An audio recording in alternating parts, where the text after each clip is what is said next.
Welcome, everyone, to today's episode of Move, Crush, Count. I am your host, Scott Joseph. Today's episode is brought to you by J&L Marketing, the digital and direct marketing agency that helps you outsmart your toughest competitors so you don't have to outspend them. Do me a favor. I want you to visit jnlmarketing.com today so you can see how their innovative approach will help you move the crowd, crush the competition, and count the money. We have a special guest here today, Jason Cercone. I want to make sure I pronounce that right. I originally, on our pregame, I was calling him Cercone. So I got that right. He's a seasoned podcaster, and he's got nearly a decade of experience in the industry. He's built his entire brand around the power of storytelling, simplifying podcast guesting, helping leaders craft their own authentic stories, and being able to share them with confidence. And I think that's critical for today because whether you're going to be a guest on a podcast, whether you're going to be a guest on somebody's show, I see all kinds of people in the various industries that I'm around coming on, whether it's on LinkedIn, whether it's on YouTube, whatever it might be. And I think it all applies to what you're going to be teaching today, Jason. But as a host of the Evolution of Brand podcast, Jason, he features stories and strategies for building an authentic personal brand. This episode, we're going to go specific into his expertise on the art of storytelling and how you can establish yourself as a thought leader in your own niche. And you can do that through podcasting or appearing on shows. So I want you to join us as we dive into Jason's insights on how to maximize the value of each guest appearance. And, you know, that's important, Jason. And first off, welcome, Jason Cercone. Let's bring you in. Thank you very much, Scott. Glad to be here with you. You know, I think this is so important of a topic because there are a lot of people that go out there. They might do, in the course of a year, 50 to 100 shows, but it never turns into anything from them. Right. You know, they were on shows and they can say, well, I guess maybe some people know me, but it never turned into any type of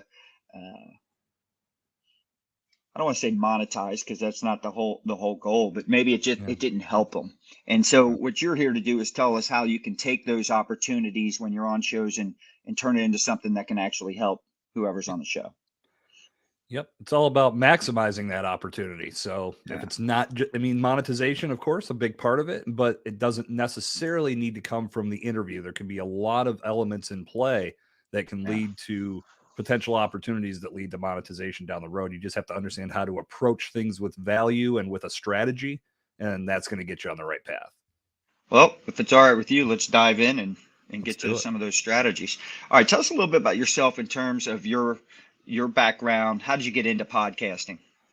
For me, it started back in 2015. I had some radio experience in college, and when podcasting became more of a thing, my friend and I had been kicking around some ideas about starting a show. We just really couldn't land on what we wanted to talk about and focus on. Like, we big sports fans, big beer fans, big wrestling fans. We didn't know which way to go with it. So it was sort of a side project thing that we were talking about. And at that time, I was working in the craft beer space, and I had launched an app for people here in Pittsburgh to help them connect with different events and happenings going down at breweries and bars across town. So the craft beer enthusiasts could learn more about the product and get acclimated to this great new beer that all these little microbreweries and craft breweries were producing. So the app went live, and lo and behold, I got my first troll on Twitter, just tearing everything I was doing apart, telling me how I missed all these things and I was doing everything wrong. And I probably indulged him too much because I had never experienced a troll before, so I didn't know what to do. And aren't they great? Ironically, yes, because it's led to where I am today, if you really look at everything from a wide lens. So I went and looked at his profile to see who this guy was and why he felt he could have such a strong opinion. And it turned out he hosted a beer podcast. Okay. And that finalized it in my mind. And I called my friend and said, we're going to start a beer podcast and we're going to do it better than that guy. And my friend was on board. So we did no planning.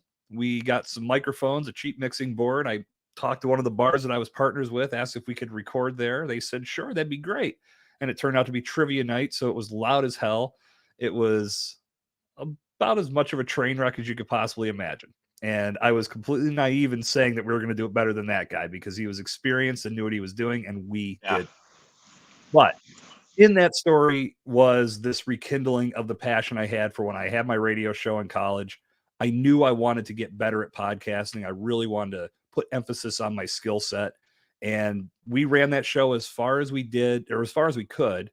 I started another show on my own, and about 20 episodes into that, I decided, I think if I really want to build my skill set, now would be a good time to just take an opportunity to study, see how other Yeah. podcasters are doing it, and also listen to the radio, listen to DJs and talk show personalities, and also watch the news in an analytical way, discovering how they were telling stories to the camera.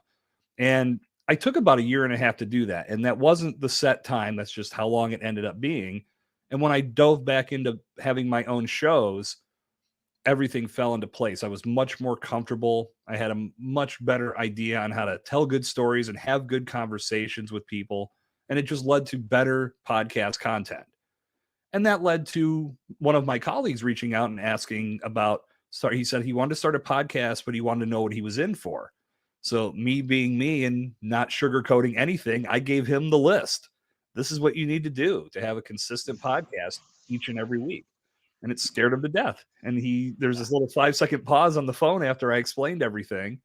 And he was like, oh man, that's a lot. And I said, it is a lot. And that's why a lot of podcasts don't make it, because many people don't consider all of these factors before they launch their show.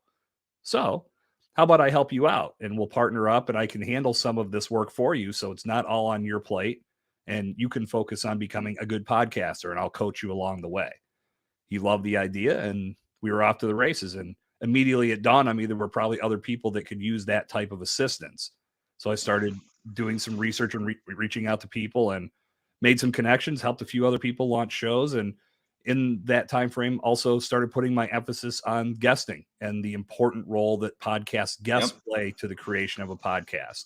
And that's allowed me to create consulting programs and training programs. And that pretty much brings us up to speed, Scott. Well, when you think about it from the guesting standpoint, if you get on enough shows, you may not need a podcast if you do it right.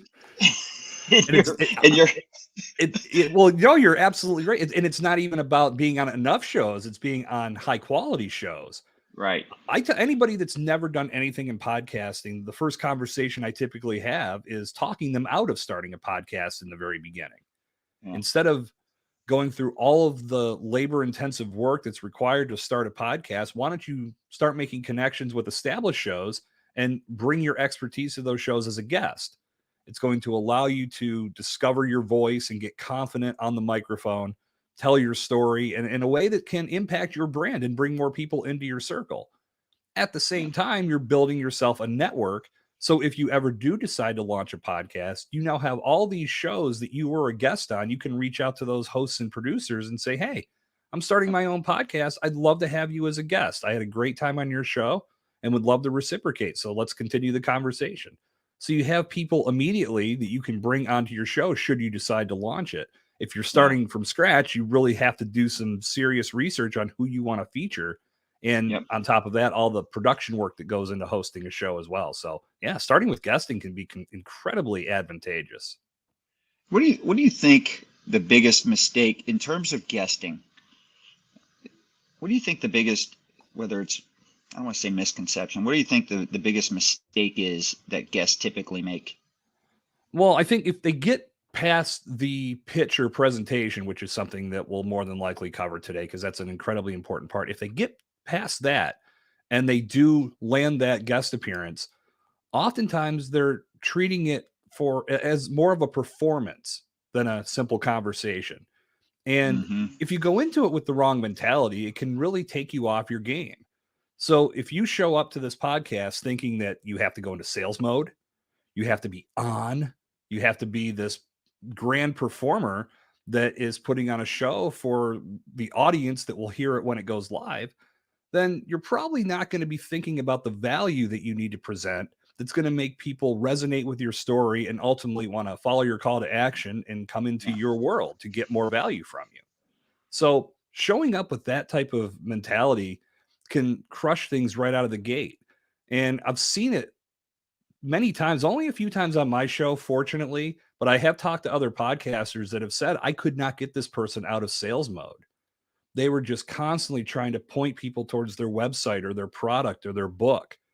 And no matter what I tried to do to steer the conversation, I couldn't get them away from it.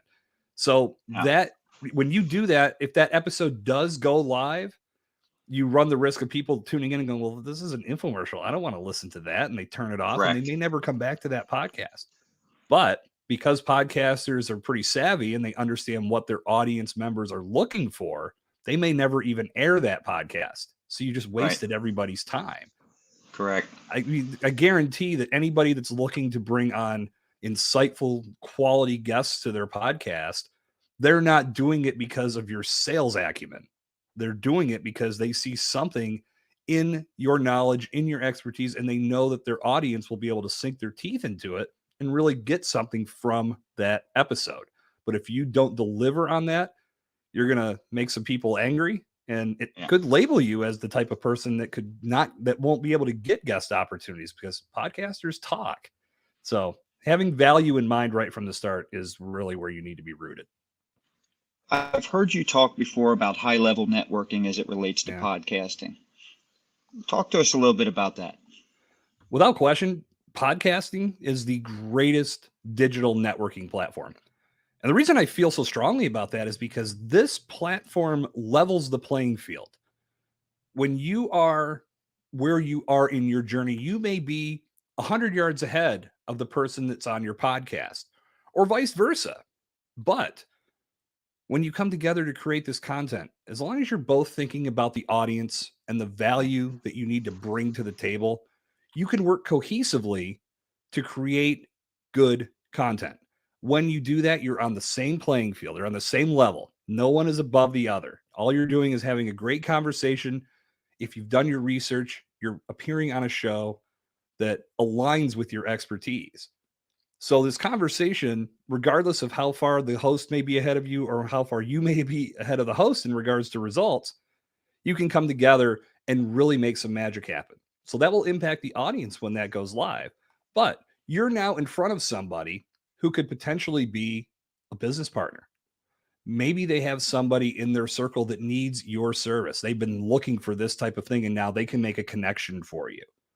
So if you show up and help that podcaster create great content, that when they put that out, they know their audience is going to love it. It's going to make them recommend it to others so their audience can grow. You've done your job. And they're going to be more inclined to introduce you to other colleagues that they have. Hey, I've got 3 people in my circle who need what you have. Can I connect you? Yes, of course. Connect us. Let's make it happen. Maybe they know 5 other podcasters that are looking for quality guests. I want to get you on these shows. I know you'd have a great conversation with Bill and with Jane and whoever's hosting these shows. Let me get you connected with them. This is what happens when you come to a podcast guest appearance with the mindset of networking and relationship building in mind. But one of the big mistakes is that many people treat it very transactionally. They're just showing up, having a quick talk. They want to spout off what they're doing. And then the second the mics go off, they're all right, well, see you later. Thanks for having me. I'm off to the next one or wherever I'm going next. And they're not taking time to talk to that person and discover if there are any additional opportunities outside of recording a podcast. There's really so much here if you approach it with the right mentality. 2 points that came to my mind when you said that. First off, the relationship stuff that you touched on, I think is so spot on. If I could go back in time, and I've said this probably 100 times on this show. Well, I couldn't have said it 100. We don't have 100 episodes. So I feel like you could have repeated yourself, though. True. I feel like early in my career, I started J&L when I was when I was 22 years old. So I feel like those first 15 years, I was so competitive. Yeah. It just felt like we could win. We'll conquer everyone. I did not prioritize networking enough, building relationships outside of our clients and employees and their families, right? But there's just so many people that if I had reached out to, the growth could have either been bigger or happened faster. Yeah. And some of those were competitors, and that Sure. could have went vice versa. So I think the relationship side, you're so spot on, because since I've made that switch, and I got to tell you, the podcasting is kind of what catapulted this for me. And Yeah. there's a unique dynamic when, like, for instance, you come on this show, right? When you're good on this show, it's almost like me as a podcaster. I feel this inner pressure to give back to you. It's there's this. Yeah. You're not coming on. You're not selling. You're not doing anything like that. But there is this thing where if there's this right chemistry and connection, right, and the relationship forms, just like you said, I do want to help. Hey, I've got other shows that I think you need to be on, or I need to introduce you to this person and this person and this person. Mhm. And that has happened so much with me and some of the people that I've had the privilege of meeting and becoming very good friends with over just the last 2.5, 3 years. I think that's an outstanding point. So, from that high level networking standpoint, I think you are spot on there. Yeah. Let's talk real quick, because you mentioned earlier finding the right podcast. Mm. So what's that process look like? Well, like I said, I mean, it's quality over quantity, and you could go on any show that would be willing to have you, but if it doesn't align with your objectives and your story isn't going to resonate because people are showing up for different content, then it's more a waste of time for you and for that podcaster, because it's just not going to create the content that anybody wants to hear. So finding the right shows, it starts with understanding your story, understanding your objectives. What do you want to accomplish? Why are you leveraging the podcast medium to make this happen? And once you answer those questions, then you can start looking for podcasts in your niche. That can be accomplished by using Apple Podcasts, Spotify, Google, the many various search networks out there, and connection networks. Like we connected on Podmatch. That's the platform that I swear by in regards to an automated approach. To some degree, you do have to do some legwork, but That's where you and I. That's where yeah, you and I met. And so, yeah, I would first off, let's do a quick plug for them.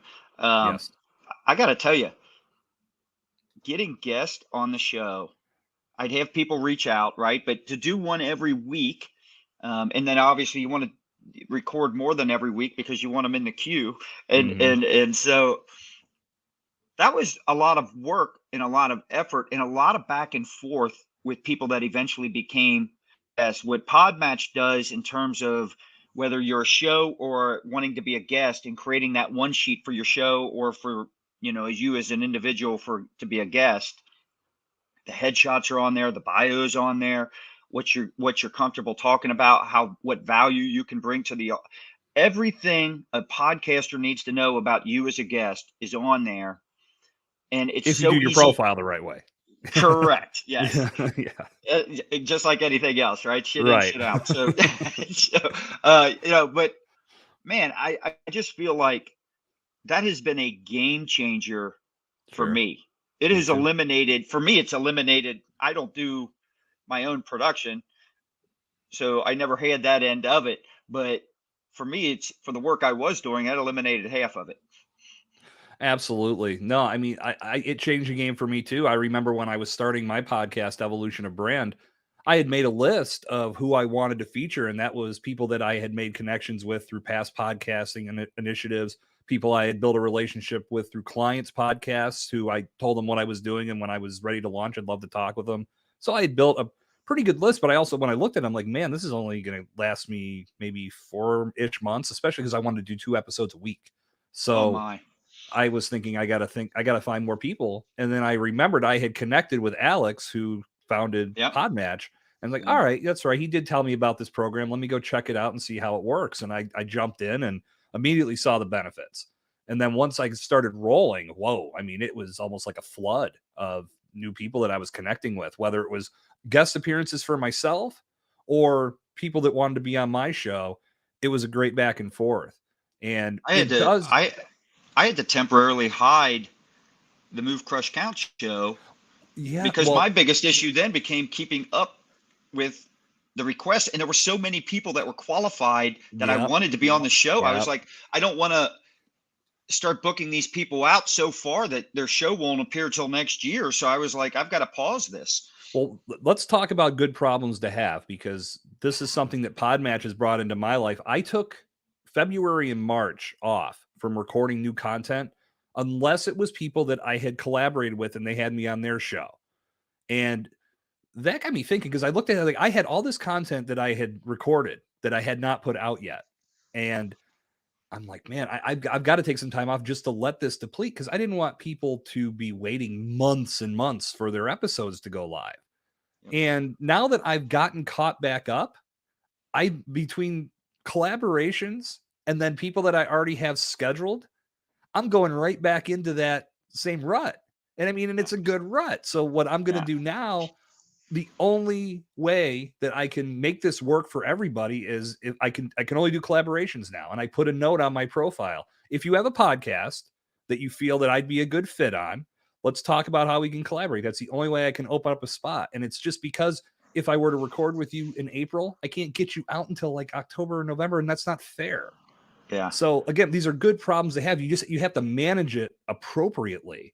And if you do start loading, oh yeah, I'll say yes to everybody, you can get so overwhelmed and then have so much content to try to get through that, like you said, you did a good thing, Scott. If you hide the show just because you can't physically bring people on. You only have so many guest spots that you can give out per year. And if you are not managing that effectively, it can really throw you off. And it's one of those things, like, it's a problem that's good, but it can also burn you out. Much like not being able to find guests. It's the polar opposite, but it can still throw things off if you don't manage it properly. Yeah, no, it's a great point. All right, so you're on this show, right? How do you prepare for an appearance? What would you advise someone to do? They're getting ready to go on a show. And by the way, let's not limit this to, because I think the same level of preparation probably applies for anything where you're speaking and or going to be recorded. I've seen a lot of our clients. I've seen a lot of people in various industries. They're on, whether it's local or national news broadcast, right? The same could be applied there, because you got to be prepared, whether it's podcasting, whatever it might be. Regardless, you're being brought on to talk about your expertise in a way that helps educate and inform an audience. So talk to us about how to prepare for all that. This really dovetails with what we were talking about in the last question, because we got on our little Podmatch sidebar, and in regards to finding the right shows, I think this ties together perfectly, because in order to prepare, you should be finding shows that make sense for you. It's going to help with that preparation phase. So starting there, finding the right shows, it requires a little bit of due diligence on the front end. And it doesn't have to take a ton of time, which is something that a lot of people feel, man, I'm going to have to take hours and hours to do this. You can learn a lot about a show in 10 to 15 minutes, because you can do a few things, multitasking, which I hate that word. I hate that approach, but you can run a couple things at the same time, but it's just a few clicks. Ultimately, if you find it, maybe you hear a podcast in your own passing, whether it's your own consumption or maybe somebody told you about it, and you say, okay, maybe I'm going to look this up because maybe it's a good opportunity for me. I start with looking at the cover art. Is it professionally done, or does it look creative? If it was thrown together by MS Paint or in MS Paint or something like that, that's when I'll start to question things, because oftentimes, if that's the first impression, it's going to tell me a lot about how the show sounds in regards to production. Are they consistent with how they're releasing content? So I'm looking for something that looks like it was either done by a professional or it was done on a platform like Canva, where it looks very appealing to the eye. Also, the show description. Are they able to tell me in a few sentences or a couple paragraphs what this podcast is all about and what am I going to experience when I listen to that show? Then I look at show titles. Are they using hooks to grab somebody's attention, or are they just using somebody's name? And the just using somebody's name, I always question, because if that person's not famous, the average person's not going to go, well, why would I listen to a podcast with Jason Cercone? I don't know who that is. But if I'm looking for answers on how to be a better, Everybody knows who Jason Cercone is.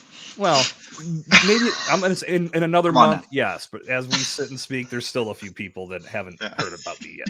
But well, I'm on this show now. This is what's going to put me to the moon. This I'm excited. is it. Right? This is putting you over right here. I've been waiting for this for months, my friend. But if somebody were to put how to be the best podcast guest in the world with Jason Cercone, and I'm looking for tips and strategies on how to be a better podcast guest, I know that when I tune into this podcast, I'm going to get that information. So that hook is very important. Then I'll take a look at some of the reviews to see if they have any, or if they have a few or have a bunch. It's not a deal breaker by any means to me. I'm just looking to see what other people have said. Now, if there's like 10 straight reviews that all say the exact same thing, whether it's good or bad, if it's good, fantastic. If it's bad, that could be a trend. Maybe that's something they need to address, or maybe they have addressed it and they learned from what their listeners were telling them. But after the reviews, I'll take a quick look at what they're doing outside of that podcast. What's their website? What kind of social media presence do they have? Do they have an email list that you can sign up for so you can get updated about new shows? The reason I look at that is because that's going to be a good indicator as to how they'll promote my episode should I land on that show. And then finally, I go listen to the show and check for sound quality and try to make sure that people are putting a good quality product, or these people are putting a quality product in front of their listeners. And obviously looking at consistency, and a big one that sometimes gets overlooked, do they feature guests? Because I used to have a solo show and people would reach out, I want to be a guest on your show. I'm like, cool, I don't do guests, but thanks for noticing that I have the show. But it's little criteria that you can quickly take a snapshot and determine if it works for you. And then if you say, okay, this looks like a show that I'd like to be a part of, then comes the most critical part, and that's the outreach. We can dive deep into this because it's incredibly important, but I'll let you steer the ship in that regard, Scott. Well, we will end up. I got to make a comment. Sandy Cerami, who's a frequent guest and sometimes a co-host on the show, he goes, I know Jason Cercone, but who the heck is the other guy? Surprise! I was going to say there's multiple Jason Cercones in the world. There's actually 2 in Pittsburgh. So, all right. So let's talk real quick. And we touched on it just a little bit at the beginning. But what are some of the common mistakes? People go on shows because they either want to build their brand, they want to network, they want new clients, establish some type of credibility, authority, whatever it might be. What are some of the most common mistakes that people make? Well, I think the sales mode thing is huge. Yeah. If you're showing up trying to put a sales pitch in that's front of people, that's got to be number one, right? That's number one to me. Because it can derail everything. I've talked to podcasters that have stopped mid-recording and said, "Listen, if you're not going to stop selling, we're done because I can't air this." Yeah, and I get it. Why compromise the integrity of your content because someone can't bring themselves out of sales mode for 30 minutes and just bring value, have a positive conversation? That sales mode thing it's killer. So that's big in regards to the actual interview part of it. Yeah, I think another one is not preparing, not doing some initial like building a little plan of attack of what you're going to talk about when you go on that show. I mean, and you don't have to have all the questions, but in your mind, you should know what kind of value you're going to bring to that podcast. So having a very clear understanding of your story and maybe a couple speaking points that you really want to get across, that's incredibly important. And having done public speech or public speaking gigs before, I've seen both sides. I knew when I nailed it and when I didn't. And every time I can point to one word: preparation. Yeah. If I was prepared and knew exactly how I wanted to deliver my message, it was spot on. If I tried to wing it, and it wasn't, one instance that I think of is I wasn't trying to wing it. I had just done my presentation and my speaking points on Evernote on my computer, but I never made sure before I left the house that it synced up with my iPad. So when I opened my iPad, I just had this blank page. Yeah. Like, oh crap. So I had to go from memory. And because it was a friend of mine, or it was a past client of mine who was a professor, and she had me come speak to her class about podcasting. And when we got done, I was like, how was that? She says, it was great. I'm like, really? Because I didn't have anything. I was staring at a blank piece of paper or digital paper, and I just didn't feel like I gave the best performance or the best talk I could, but nevertheless, it all worked out for the best. But if you're not prepared, you just can't give the best value and bring your best version forward. So those are the pre and during mistakes. Biggest mistake after the fact is when the interview goes live or the episode goes live, you don't do anything with it. Yeah. If you're the guest and you're not sharing it with your audience, you're missing big opportunities. And I've had this argument with people like, well, that's the podcaster's responsibility to do. Like, I don't disagree with that. But this is now a piece of content that you contributed value to. They've done all the heavy lifting by producing it for you. Now you can put it in front of your audience as social proof that you truly do know what you're talking about in this respect. And they can gain more confidence in knowing they've put their trust in the right person. And maybe, just maybe, the last interview that you did is the one piece of proof they need to take the next step and maybe make a purchase from you or go deeper into your ecosystem. But if you don't tell people about it, it's a wasted opportunity. Think about that point for just a second there. It's no different than marketing and thinking that all your marketing dollars need to go to new business conquest type sales, because some of the easiest marketing, some of the most effective, cost efficient, whatever you want to say, best ROI comes to your own previous client. So in what you're referring to, let's just say your own audience. If you're not sharing that on all your social networks when you're a guest on another show, first off, it provides social proof that another show thought of you high enough to be an expert to bring on their show, right? Exactly. And so why wouldn't you want to keep reinforcing and make sure that you retain your audience and or grow it or build the relationship with them that much stronger outside of your own show, right? So I agree. And anyway, the podcaster is definitely going to share it because that's the whole reason they're doing the podcast. Yeah. Well, no, 100%. It's one of the big gripes that I know podcasters have is that, and we'll flip this on its head for a moment because I think it deserves to be flipped. Many podcasters will say, oh man, I got this great episode. It was such a good conversation. I made all these assets. I shared it with them and I never heard a thing. They never shared it. They never responded. What the hell? And the first question I always ask is, when's the last time you spoke to that person? Yeah. And more times than not, the answer is, well, we recorded 4 months ago, so it was then. Yeah. Okay. They've moved on. They don't have to be as excited about your content. It's not theirs. They contributed to it. And yes, they should be doing something with it, but it's up to you to keep the conversation going. And you can make connections outside of the podcast. And there are steps and strategies to make this happen, but it can be as easy as just connecting on social media and doing what you would do with anybody else. If they post something that's interesting, you just make a comment. You just keep them in the orbit.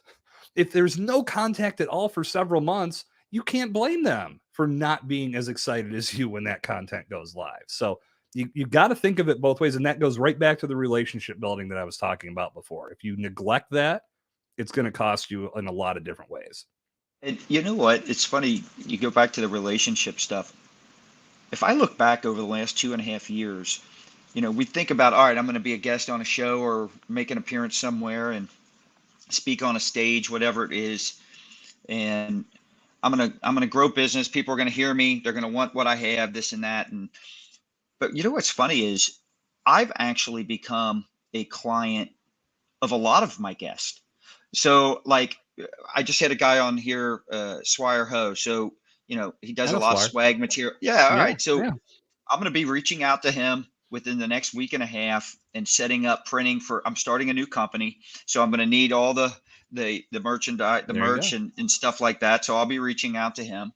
I have a guest that's been on at least twice, maybe 3 times over the last 2.5 years where I've actually started a new business opportunity and venture with. I've had Sandy Cerami is on here. Him and I worked this business bourbon and cigars leadership retreat together. He was one of the first 5 guests. In fact, he's the first podcast I ever appeared on. So there's networking even just within the individuals. And then, gosh, the amount of guests we've had on this show that have actually turned into clients coming to the leadership retreat has been off the charts. But man, I have been a client of a lot. I have a personal development coach. I just spent 12 days in Costa Rica with. She was a guest on my podcast. So, I mean, none of those introductions, none of those relationships would have happened without this. And so your point though, keeping the conversation going rather than, all right, thank you, goodbye. Right. What's the point of that? Yeah. What's the point of that? Yeah. And that's the thing. It's kind of like let's say you own a pickup truck. I don't own a pickup truck, but I know people that do. And a lot of them hate life because it's the weekend and they just want to relax. And somebody they haven't heard from in 2 years sends them a text. Hey, what's going on? And they're just like, well, nothing. What's up? I got to move a couch. Can we use your truck? They're only contacting you when they need something. And that sucks. So if you're trying to do that because you want them to share your podcast episode, more than likely it's like the pickup truck. And like, sorry, I've got plans or whatever. It's just, it makes so much more sense to get all the meat off the bone. And by that, I mean, taking advantage of every single opportunity that's in front of you to take a relationship to the next level. And Scott, you just illustrated it perfectly. There's so much that can be gained when you do that. And you don't know if that's ever a reality if you just show up with a transactional mindset, trying to sell. I mean, I've had people do that on my show and I'm just like the sales part, it's only happened a couple times. I had a couple that were just very much like the second we got done, like, okay, thanks, bye. I'm like, that doesn't excite me. Like, I'm not going to be like, we're not even going to build on the conversation we just had. That kind of sucks. So you need to think about the full strategy if you really want to get the most from it. So this next question is somewhat selfish. My brain works weird. I mean, I have a very short attention span. So ideas come in and I talk about them immediately, no matter what I was already talking about. Right. So how important when you're being a guest is it to have a clear and authentic message when you're communicating all this? I know it's important, but why and how can someone do that? Right. Yeah, it's everything. And yeah, I think if you're trying to put a facade in front of people, you're going to get exposed at some point in the game. It's just anybody that tries to wear a mask is ultimately going to get unmasked and things are going to truly unravel. Because if you put this facade in front of people on a podcast and people resonate with it, and then they show up for a sales call or you book a Zoom meeting with them and you're just this very droll and down to earth person, like, no, like you have to use this platform to showcase who you are and why your personality is what it is. And the right people will resonate with that. It will attract the right people and repel the wrong ones. And there's nothing wrong with that. Not everybody has to love the cut of your jib. And if you're operating under this belief that you feel that you have to impress everybody and everybody has to like you, I will spoil the parade right now. That's never going to happen. You can't please 100% of the audience 100% of the time. And the sooner you make peace with that, the better off you're going to be, because it's going to allow you to be more authentic. I just had an episode of my podcast go live. I think it was last week as we sit and record with J.M. Ryerson. He is the host of the Let's Go Win podcast. His message on my show was basically be yourself and show up as you, because faking it's too hard. It's too much work. And that was really what we dug into, because when you're building your personal brand, you have to be authentic and you need to attract the right people, or else you're going to find yourself in client hell, because you're going to attract the wrong people and you're not going to get any fulfillment from working with those people. You want to work with people that align with your message, with your values, with your philosophies, and are willing to work with you and beside you so you can impact them and bring them the transformation they seek. But if you're doing it under false pretenses, forget it. You're dead before the game even begins. Being authentic is so important. I can remember this goes both ways, either whether you're hosting or guesting, because not everybody feels comfortable. I think there's a lot of people that probably understand the value if they could be a good guest, get on a show, and or even host their own show. But they're not always comfortable being in front of the camera. And they're so worried about what others might think, right? And that goes a lot of different ways. Like, oh, I could make myself look like an idiot or a fool, or the bigger thing I think is, what will my friends and stuff think? They're going to think I'm promoting it's all about me. I had to overcome that. And then there was the anxiety initially, where in the first few episodes I did, I wasn't thinking as much about my audience. I wanted to help the audience. I had questions, I prepared, I did all that type of stuff, but I was so worried about how I would come across. Yeah. And I got to tell you, as time has went on, now I just don't care. So in other words, I don't care. Like, what I mean by that is the whole focus is, what questions can I ask to give very specific answers to my audience? So when they leave here, there are things they can instantly take away and apply or integrate into what they're doing. Yeah. And when you're doing them live, like we're doing right now, you have to accept the fact that, things are going to go wrong, because they do almost every show, right? Sure. And so that's helped me. But I mean, how do you get somebody over that? Because I think that holds a lot of people from even trying. I agree. It does. It starts with developing the right mindset. And I think that's something you have to have that with everything you do. If you go into anything with the wrong mindset, the wrong mentality, more than likely you're not going to succeed, because you're not thinking about the positives. You're accentuating the negatives, and that's just going to pull you in the wrong direction. So the first thing, and one of the biggest things I hear from people about doing podcasting or being in front of a camera, is they don't like the sound of their own voice. And can't stand it. No, and that's the thing. You know what? You're the only one thinking that. You're in your own head telling yourself that you don't like your voice, but no one else is thinking about that. When someone tunes in to listen to a podcast, they're tuning in to hear some value. They're tuning in to hear a great story or two. They want to gain some new insights. They're not concerned about your voice. And if your message is resonating with them, they're sure as hell not going to turn you off because they don't think your voice is good. You're the only one that thinks that. So you have to get beyond that. Yeah. Another great trick, and we'll call it a trick, tip, tactic, whatever. I'd said it before. Many people show up to these types of conversations thinking interview. Interviews are instantly putting you into a different frame of mind. There's two scenarios that come to my mind when I think of interviews. One is a job interview. So if you're going into a job interview, you're already at a we all love level. That. Yeah, right. You're not. I mean, you can't. I mean, I know when I go into those types of environments, or have in the past, I try to be as laid back, and again, be authentic, be myself. If they don't like me for who I am, why would I want to work here, right? But if you're thinking interview, you're thinking that you're going into a situation where you're about to get grilled. They're going to ask you a bunch of questions. They're going to be firing things at you, and you've got to be on your game. That instantly raises your stress level, and you're not going to be as dynamic as you could be, because you're not focused on being authentic and bringing value to the forefront. You're thinking more about giving the perfect answer and making sure that everything is clean and smooth. And that's not always the case. And a lot of people don't resonate with that, because if it's too polished, it comes off as fake.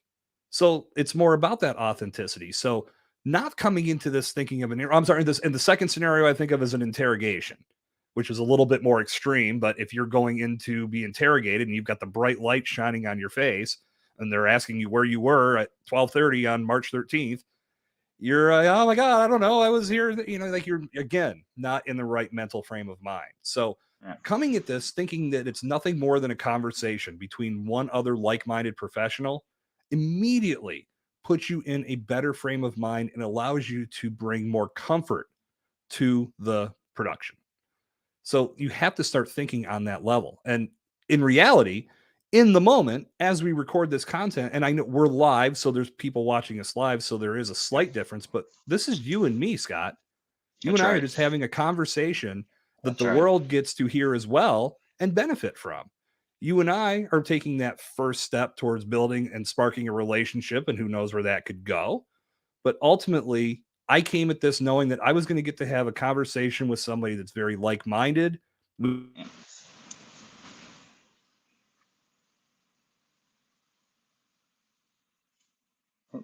could for an hour. I don't think I would have had the right mental state, and things could have got thrown off. It's so funny you say this with how you come in with the right mental state, interview versus conversation, things like that, because you can, I think if you're watching or listening to a podcast, when you can tell someone doesn't come in with the conversation mindset, the chemistry's off. Mm-hmm.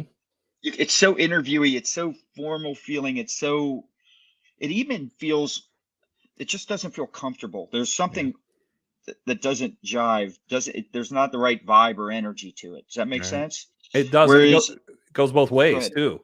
If That's the host, right.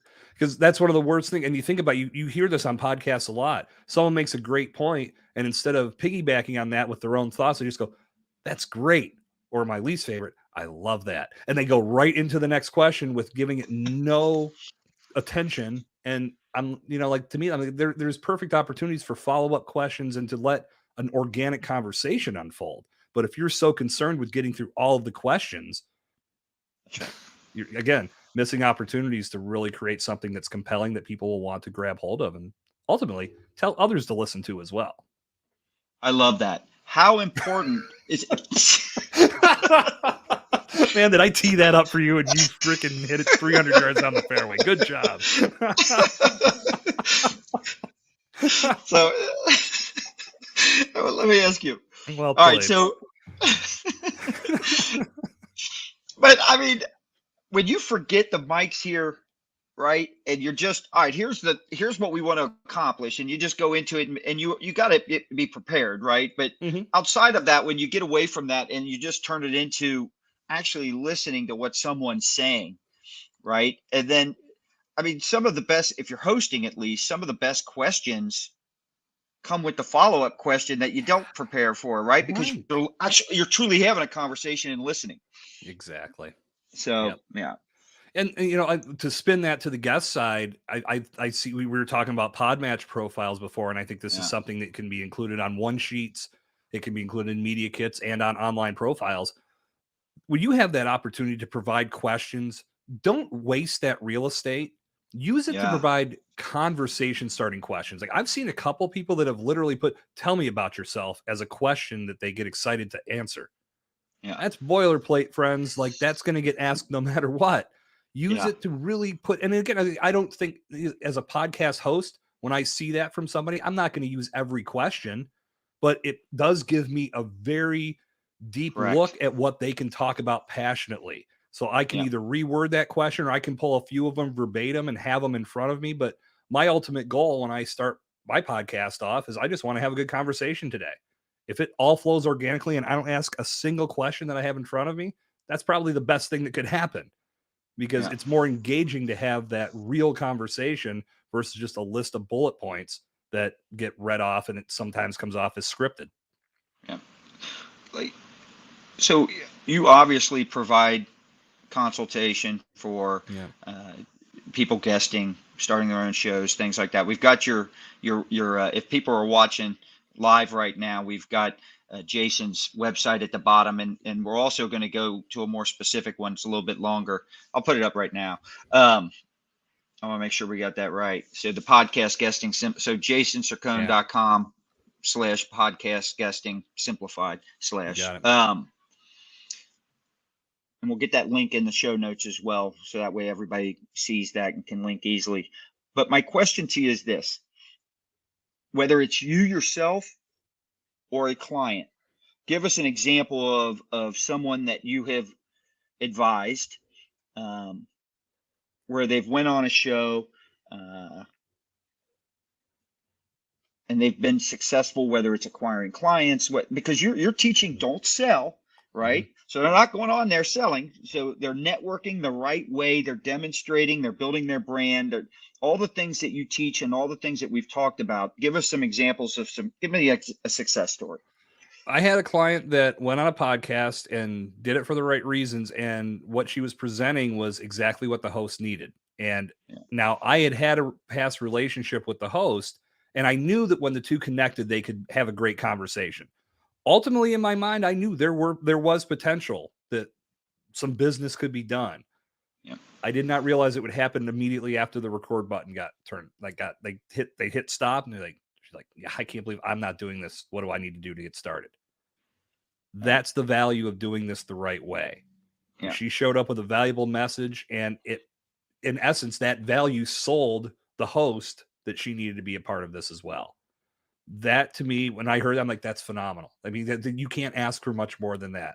That's the one call close in podcast form. Can't beat that. But again, that starts with bringing value, because I guarantee if she were sold up in sales mode, it wouldn't have happened. Ironically enough, she helped that podcaster create a great episode that she could share with her audience. And in return, not only did that podcaster endorse her to that audience, but she also signed up on the spot. That pays for itself right there. You know, a lot of people might be listening to this show and saying to themselves, why is Scott doing a show on podcasting? I don't have a podcast, or maybe it's not about that. It's right. What this show is about is trying to help you and your business grow, increase sales, increase profit. It's also about creating more value and more perceived value to your clients, because maybe you're being marginalized, maybe you're being commoditized, whatever it might be. And podcasting and establishing yourself as an authority, or giving yourself credibility, or building your brand is critical to all marketing. I mean, right. It's like step number one, you've got to have a good brand, and you've got to build that. And this is such a powerful tool. So that's why I wanted to bring you on. How do you personally measure success as it relates to being, a guest on a podcast or making an appearance somewhere? Personally? Yeah. I think this transcends. Let me rephrase that. How do you advise your clients to measure it? That's probably a better question. It works both ways. I think the answer would be completely the same, regardless of how that question is framed, because it obviously the money is going to fall into place, and that's naturally what you're looking for. That's what we're all here for, right? But it starts with the value of your message, and it's all about planting seeds, because some people just aren't in buying mode today. But if you are in their face trying to sell to them right now, I think in some environment in the world, we've all experienced that at least once, and it's not comfortable. And if we did move forward, we may have regretted it the next day, or maybe even that night. So it's not the best environment to try, or it's not the best approach, I should say, to make people buy out of fear or buy out of scarcity. But if you bring value to the microphone and you show up to that podcast ready to have a great conversation, to start building a relationship, when it's all said and done, if you can walk away from that conversation knowing that you just sparked a relationship that could lead to a number of great opportunities, that's success. You did your job. Now, because that podcast won't go live for, usually it's a few weeks, sometimes it's even longer. So the audience isn't going to get to experience that until it goes live. But if you've done things right, you could potentially monetize that show or that interview or that experience before it goes live, because you've taken time to build a relationship. I'll tell you what I do typically. And Scott, you'll experience this, because this is what I do for everybody. And not everybody takes me up on the offer, but it is what it is. When I'm a guest, first thing I do as soon as I sign off is I go to LinkedIn and I find you if you're there. That's where I spend the most time. So that's where I try to connect with everybody. Next, I'll go leave you a great review on Apple Podcasts. Reviews help podcasts get discovered. I want your show to grow. You're welcome. You have to pay me back by leaving me one on Podmatch, but that's fine. But no, reason for that is, of course, I want to give people an understanding of what they'll experience when they listen to this show. But I want that podcast to grow and get discovered, so more listeners hear it and hear me, because I'm a part of that whole production. Next, and I'll send you a thank you for having me on the show. It was a great time. I send this regardless, just because I want everybody to know how appreciative I am of letting me come on their show. But then I offer the opportunity to connect and have a meeting of minds. That's what I've labeled it as. It's an opportunity to continue the discussion without the task of creating a podcast. There we can start plotting world domination and maybe something with a little less overhead. But what can we do to work together? do you have anybody that needs what I'm promoting? Do you need what I'm promoting? Do I need what you're promoting? It's just a very open-ended, it's not hardcore sales, but it's an opportunity to keep the conversation going. I offer the same thing to anybody that's a guest on my show as well. Send them a survey. I send them and this is all separate, survey to tell me how I did. Takes you 30 seconds just to fill out these 2 quick questions. Let me know how I did. Next, please leave me a review for the same reasons I just said. Helps the show get discovered. I want more people to hear you. Finally, would you like to connect for a meeting of minds? Maybe we have some more to talk about. Let's see what happens. That's all about relationship building. That's all about taking things to the next level. So you can define success in a lot of ways. And that's my overall success mission is if I can impact one person a day, I've done my job and I can rest easy at night. If they don't buy from me today, that's okay. Maybe they're going to buy from me tomorrow. They just need some time to warm up to me and learn more about me. And I'll be there waiting for them with open arms when they're ready. So that's how you measure success. It's not about that I went on a podcast and closed the sale today. You can get that out of your head now. You'll start to approach this with a much more open mind. And so that's going to vary per person. So the key, what I hear out of that, right, is you better have a goal or two. Yes. What is it what is my purpose for being on here? Because obviously you can't measure success without that, right? So whether it's just building your brand, building authority, maybe you got something coming down the road. And so now I'm trying to grow that audience a little bit and establish myself. So when that launches, I'm not coming out of I'm not coming out of left field. There are some people that will know who I am and what I'm about. So yeah. And it comes down to the research too, because you should be finding shows where your ideal clients are listening, or even the host is an ideal client. That's even more advantageous because again, even if they don't buy from you on the spot, they could potentially connect you with people that are in your arena that need exactly what you're promoting. So again, it all comes down to the overall strategy and not trying to do this haphazardly.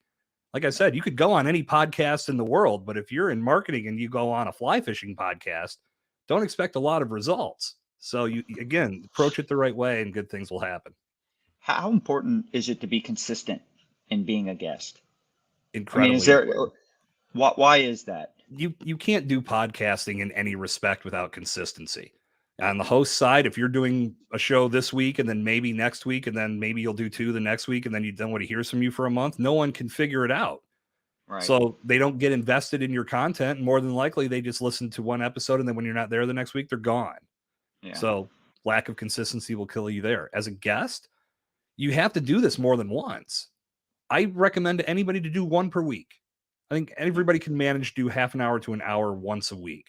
Now, if you want to start smaller in the very beginning just to get comfortable, you can, but there's value in the practice swings. That's right. As a golfer, I'm going to consistently tell you, taking those reps and taking those swings are going to make you better. So start with 1, build from there. Because as you get more comfortable telling your story, you're going to create more opportunities for yourself. So you're going to have more interviews. I think this is my 8th interview this week because I've just built myself up to this is how I'm building my brand and spreading my message. I want to take advantage of as many opportunities as I possibly can. Right. But, and people are listening. They should be paying attention to not only what you're saying and helping us understand, educating, but how you're delivering it. You articulate it so well, right? And that's because, like you just said, that's the 8th one this week, right? So the frequency is so important. And we talked earlier about that chemistry and making it more conversation. The easiest way to make it a conversation is to do enough of these things to where all of a sudden you're not thinking about the structure as much anymore, right? Some of that just comes naturally to you.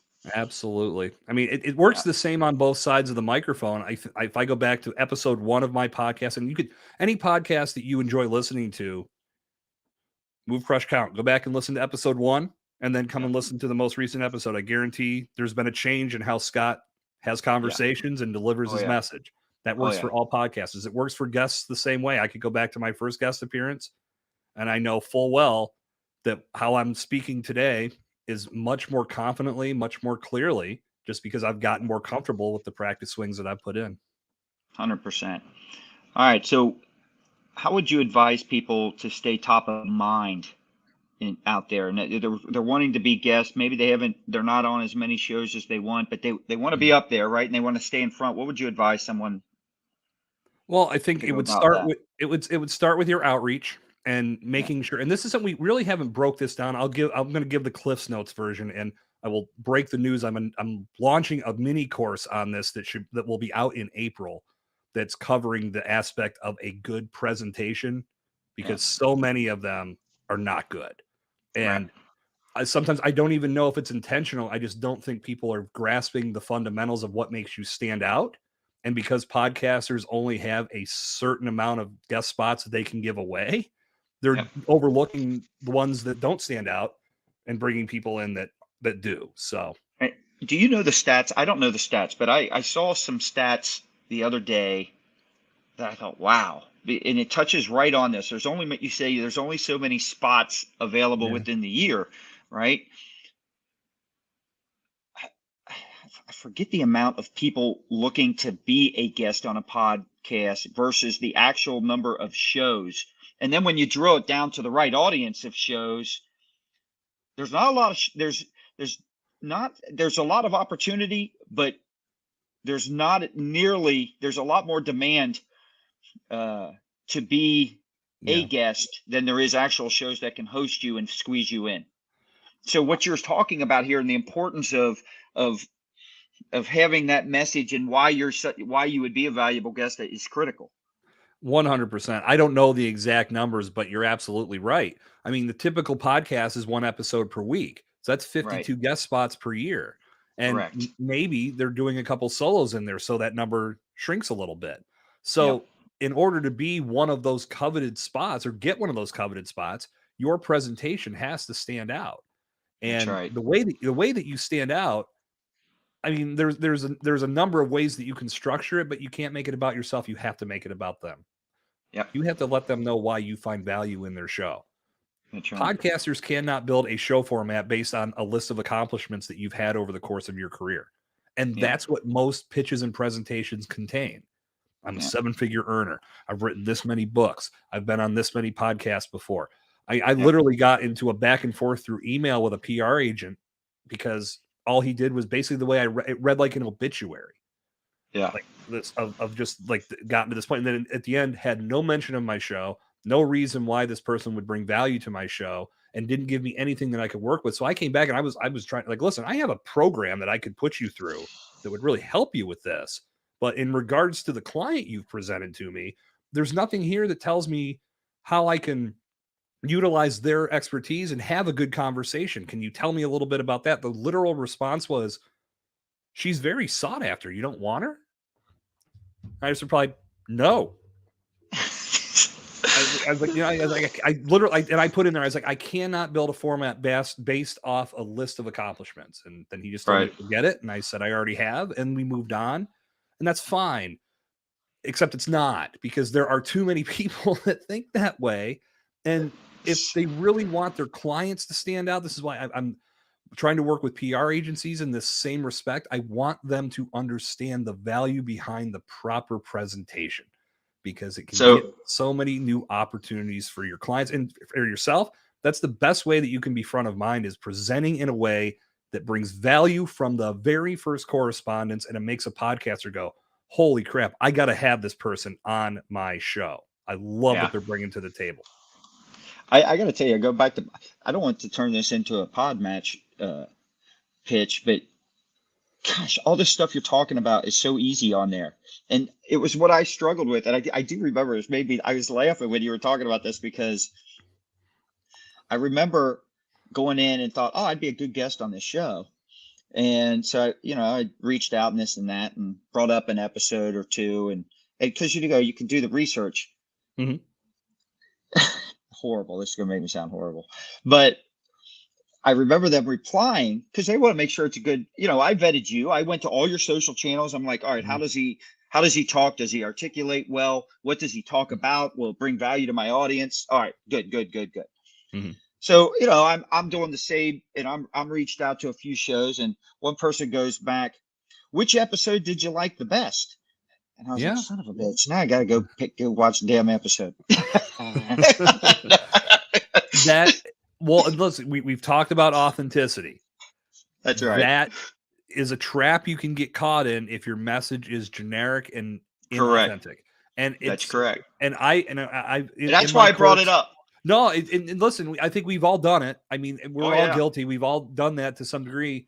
But you know how you flip that on its head? You nip it in the bud. Yeah. When you reach out, you don't say, I love the content of the show. Correct. I tuned in. I mean, if you're going to say anything in that This regard, one. I mean, again, when you're doing your research, you don't need to listen to the full episode, nor do No. you need to listen at 1x speed. I often put it on 2x speed. Once I get a Yeah. feel for how everybody's mic'd, I want to make sure everybody sounds good. Then I'll speed Yeah. it up a little bit just to get a little deeper at a faster rate. But Right. if I'm going to call out a show, a specific episode, I'm going to make sure that I'm calling on a specific point. And Correct. here's a tip for everybody. We can tell if it's copy and pasted from the show Yeah. notes. Like I've Yeah. literally had people pull something that I wrote in my show notes and copy and paste it because they left 2 spaces in between. Yeah. Attention to typo. detail, friend. Attention to detail. And again, So simple things, but if you do them right, it all snowballs into great results. But you can't be lazy. Yeah. I think bringing up a show, but then tying it back to how, I heard this point in this show. Love that, and I love the theme of your show for these reasons, and the value I can bring to your audience aligns with this in this way, right? Yeah. I think people want specifics. Exactly. Yeah. You want them. Obviously, you found the show. You found value in it. It's impacted you. If you have recommended it to others, which is something I have done. If I found a show that really hit with me, and I've been talking to other people about that same subject, I'll say, "Hey, check out this podcast." And then I'll tell that podcaster, I've already recommended this to a couple people because it really resonated and it brought us into a conversation that we had before. Yeah. That's genuine. You don't just do that. You actually, you don't just say that because many people will. Like I had a woman on Podmatch give me this spiel, and then at the end put, whether you want to have me as a guest or not, I just left you a 5-star review on Apple Podcasts. I was like, all right, I'm going to give this at least a week and see if she's telling me the truth. Guess what? She didn't. Yeah. So you can't just like how so this woman's a liar. Listen, I'm not going to bring her on my show now that she led with the wrong message altogether. I had Tim Story. I don't know if you know Tim. I know of Tim. I don't know him personally. So I had him as a guest on about a year ago, and one of my ways in was first off I did read his book thoroughly. I read it from beginning to end. Mm-hmm. Got a lot of value out of it. So I wanted to have him on the show to discuss that. Mm-hmm. And not just for my audience, but for me, I thought, I get a one-on-one conversation. Well, one of the built-in luxuries of having a podcast, you get to do it for selfish reasons too. Sometimes that's exactly right. But I did give him a good review, and when I reached out, I cut and pasted that review, and I wanted to let him know, hey, I gave you a review on this. I love the book. Here's all the reasons I loved it. I think you'd be a good fit. I think it helps my audience, this and that. So even if you're hosting, everything you're teaching about presenting yourself as a good guest, I think when you're trying to attract people as well, I think it just goes in the same formula works in reverse. Yeah. I think there's a number of ways to go with the reviews, and I've heard some quote unquote gurus say that you go and you leave a review and then you tell somebody that I just left you a review. It's like a bargaining chip for bringing me on as a guest. And that I did not do. I completely disagree with that approach, because for me, the review shouldn't just be for the sake of leaving a review. It should be genuine. And it's much easier for me to go leave an honest review after I've experienced having a conversation and being part of that podcast. So like I said, first thing I do after I follow you on LinkedIn is I'll go to Apple Podcasts and leave you a review. And that way, when I stress how the show is formatted in the conversation we had, when the listener is looking at reviews and determining whether they want to listen, they've got an honest breakdown of what they're going to experience. And it's nothing, it's a few sentences just like any other review, but I'm not using that as to pigeonhole my way in. Yeah. And if that's worked for people in the past, okay, fine. I don't buy into it. It doesn't feel authentic to go right back to that word. I just feel like you can provide a much more clear, concise review after you've experienced the podcast as a guest, instead of doing it on the front end as a potential pitcher. And then, of course, if you lie about it, Game over. So is there anything you want to talk about or discuss that we haven't brought up so far? We have covered every single thing there is about podcast guessing. I'm kidding. No, there's a lot more that we could obviously sit here all day and break down. I think the consistency part is huge. Bringing value to each and every opportunity that you have is enormous. And I think the biggest thing I can stress, like I said, it's we've talked in bits and pieces today. We've really gone down a couple of rabbit holes in regards to some specifics, but it's understanding that there's a need for a strategy and a game plan from that very first correspondence to when that episode goes live and everything that happens in between. And it's not just about showing up for the interview, talking for a while, and then walking away and waiting for it to go live. You can do so much in between that time where the podcast almost becomes secondary to the relationship that you've built and the potential opportunities that you've gained because you did this right. And that's what I stress to anybody. If you really want to sink your teeth into being a valuable podcast guest, it makes sense to talk to somebody that's been doing it for a while. I'm literally practicing what I preach. I go on podcasts all the time to tell this story. But having a clear understanding on the front end is going to save you so much time and so much effort. And we're going to flatten that learning curve. And of course, we're going to make mistakes together, but it makes much more sense to proceed with a clear plan of action from somebody that's been doing it versus trying to just fly blind and dip a couple toes to see if the water is to your liking. You got to dive in and make it happen. And I'm here to help anybody that wants to do that. All right. Thank you very much. Well, that's a wrap for today's episode of Move, Crush, Count. I got to tell you, I don't normally challenge my audience with this, but if they didn't walk away today with some actionable insights, actionable things that they can take and integrate into their own business, that's on them. Because you came with some specific stuff. Now that doesn't mean leave us because you got upset by that comment, but I'm just saying this was I love when people come on here and they give specifics. And I thought you did a great job, and you followed what you preached too. So you're on here to educate about storytelling. You didn't just say do this, do this. There was a lot of storytelling throughout. And I absolutely loved it. So I want to thank Jason Cercone for coming on here, sharing his insights, his knowledge, his expertise with the MCC community. We've got jasoncercone.com/podcast. Guesting Simplified / go there, check him out. I'm going to tell you right now, podcasting has changed. I want to say it's a life changer for me because, and I've been doing business for a long time. I've reached certain levels of success with various businesses, but this has opened up new doors of possibility for me, both in being a guest and in hosting. And it all comes down on the relationship side of it and the networking. And so I have to tell you, everything when we started talking about this, I thought, I want to get you on the show because I just think it is such a valuable tool that people can use. So everyone, remember, if you enjoyed this episode, be sure you to visit movecrushcount.com, catch up on all our past episodes, subscribe so you never miss a new one. Don't forget to follow us on Instagram, join our Facebook group. Jason, please join our Facebook group and feel free to share any of your stuff on there because the community is going to want to see that. So please join that group. And then everyone else out there, tune in. Make sure you tune into our live streams, whether on LinkedIn, YouTube, Facebook, or Twitter. Stay connected with this community. I'd greatly appreciate it. Jason brought it up a few times. Review and rate us. The show, we don't advertise it. It's all organic growth. So the more you share it, the more you recommend us, the more you rate us, the more you review us, especially those 5-star ratings. Those are the best ones. Those are the ones yeah. And finally, we want to give a special thanks to our sponsor, J&L Marketing. They are the digital and direct marketing agency that helps you outsmart your toughest competitors so you do not have to outspend them.